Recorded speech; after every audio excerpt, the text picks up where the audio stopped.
सब भोगने के लिए हैं। मनुष्य ही एक ऐसा जो योनि है जो अपने सत्कर्मों से प्राप्त करती है।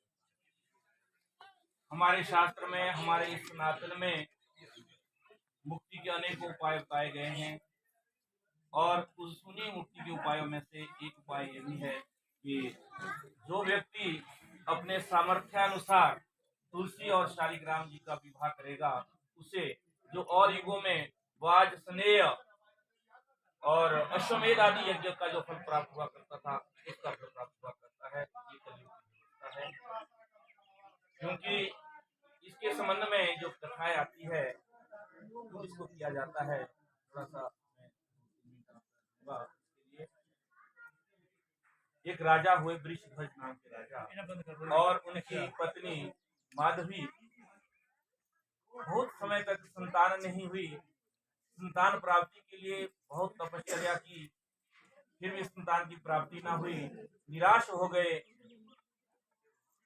जो राजा वृषध्वज थे, और निराश हो गए कि अब मेरी मनोकामना पूर्ण होने वाली नहीं है। लेकिन जो उनकी पत्नी माधवी थी, उसने हिम्मत नहीं हारी और वो तपश्चर्या में संलग्न रही, और भगवान की कृपा है, उनके घर में एक कन्या पैदा हुई। कन्या इतनी सुंदर कि दुनिया में उसकी तुलना में कोई भी जो है उस जैसा सुंदर नहीं था। उस कन्या का नाम तुलसी रखा गया। विद्वानों ने तुलसी रखा क्योंकि तेरे जैसा कोई नहीं दुनिया में।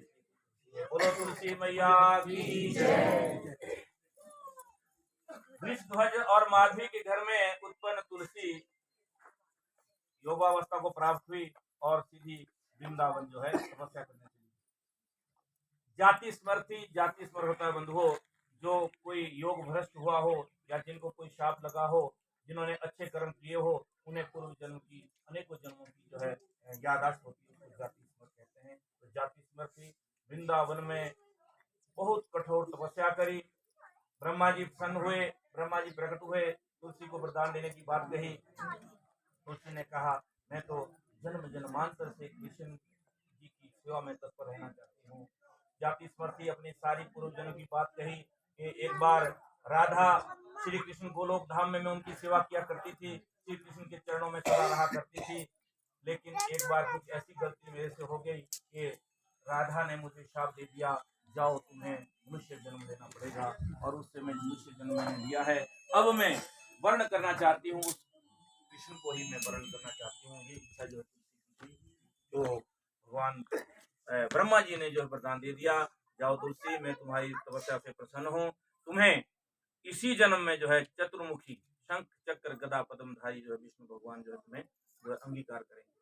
तो तुलसी ने कहा, मेरी तो इच्छा श्री कृष्ण के साथ रहने की थी, मैं चतुर्मुखी विष्णु के साथ इच्छा नहीं थी, पर आपका वरदान है, शिरोधार्य है, मैं इस वरदान को स्वीकार करती हूँ। और साथ में ये भी बता दिया कि इस समय जो है एक गोप, सुदामा नाम का गोप, जो कि श्री कृष्ण को लोकधाम में रहा करता था, उसे भी शाप लगा है। और उसको तो शाप इस तरह का लगा है कि तुझे तो राक्षस वंश में पैदा होना पड़ेगा। बहुत सुंदर है, शंखचूड़ उसका नाम है, और धनु वंश में पैदा हुआ है, इसलिए वो दानव है, लेकिन भगवान का परम भक्त है। श्री कृष्ण का ही स्वरूप था जो शंखचूड़ नाम का जो गोप जिसको शाप लगा था। उनसे तुम जाकर के बद्री नारायण में विवाह कर लो, और तुम जो है सतीत्व का वरदान तो था ही। और इस तरह से उनका विवाह हुआ। वर्णन आता है बंधुओं के शंखचूड़ दानव वश में होने के कारण जो है वो दुनिया को त्रास देने लगा, और उसका जो है उसकी त्रास से सारे देवता जो है त्रस्त हुए, और सभी भगवान भोले शंकर के पास गए। शंकर जी भी उसका सामना न कर सके। अंत में सारे लोग विष्णु भगवान के पास गए। विष्णु से प्रार्थना की गई कि ब्रह्मा जी के प्रदान के कारण इस सती में इतना धर्म है, सतीत्व धर्म का इतना इसका प्रताप है तुलसी का, कि जब तक इसके सतीत्व को भंग नहीं किया गया, इसकी जो है इसका अंत नहीं किया जा सकता, शंखचूड़ को नहीं मारा जा सकता।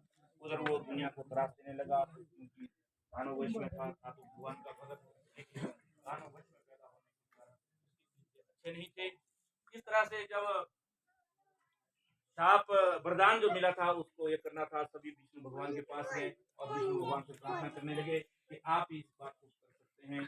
तो एक बार युद्ध में कहते सारे इंद्र, वरुण, यम, कुबेर आदि सबको प्राप्त किया, और यहाँ तक कि बोले शंकर भी जो उसका जो है निकालना सभी विष्णु भगवान के पास गए। विष्णु भगवान से कहा गया कि आप इस कार्य को कर सकते हैं। तो मेरे नारायण ने एक दिन युद्ध करने जो है वो भोले शंकर के साथ युद्ध करने शंकुर जाता है और उधर क्या करते हैं, तो शंकुर का रूप बनाते हैं। नारायण जो है तुलसी के पास आते हैं और तुलसी बड़ी प्रसन्न होती है कि आप युद्ध में गए थे, क्या हुआ। तो जो शंकुर रूपी विष्णु भगवान के उन्होंने झूठ बोल दिया कि मैं आज ब्रह्मा जी ने मेरे और शंकर के बीच में सुलह करा दिया है, इसलिए युद्ध बंद हो गया है, इसलिए मैं वापस आ गया हूँ। तो तुलसी ने बड़ा स्वागत किया, बड़ा अच्छा और भाग्य मेरे तुलसी से युद्ध चल गया और मेरे पति घर आए हैं।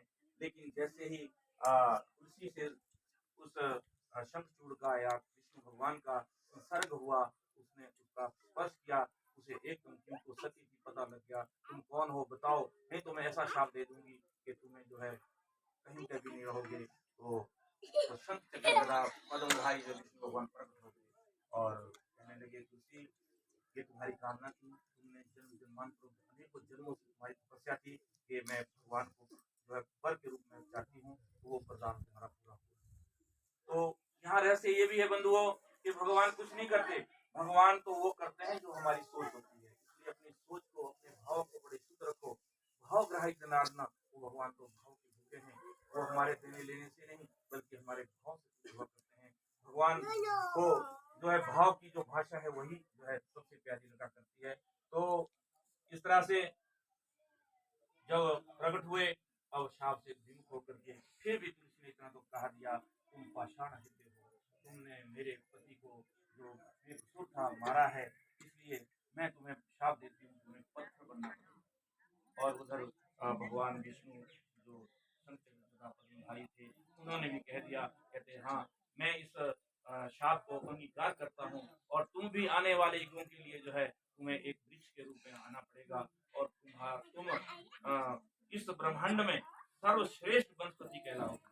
और अनेकों गुण का वरदान जो है तुलसी को दे दिया। आप देख रहे हैं आज इस जो महामारी संकट पड़ा है, तुलसी ने अनेकों औषधियां इससे बन रही है और अनेकों तरह के उपचार जो तुलसी मैया से होते हैं।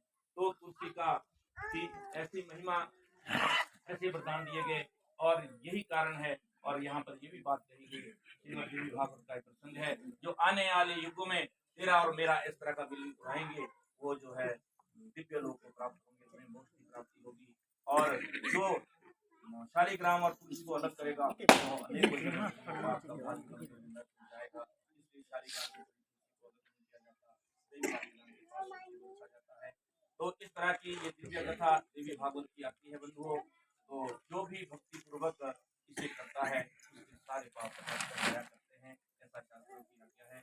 आओ सभी भगवान नारायण की आरती के बाद जो है अपनी वाणी को विराम देते हुए एक बार बोलो आनंद कंद कृष्ण भगवान की जय, तुलसी मैया की जय।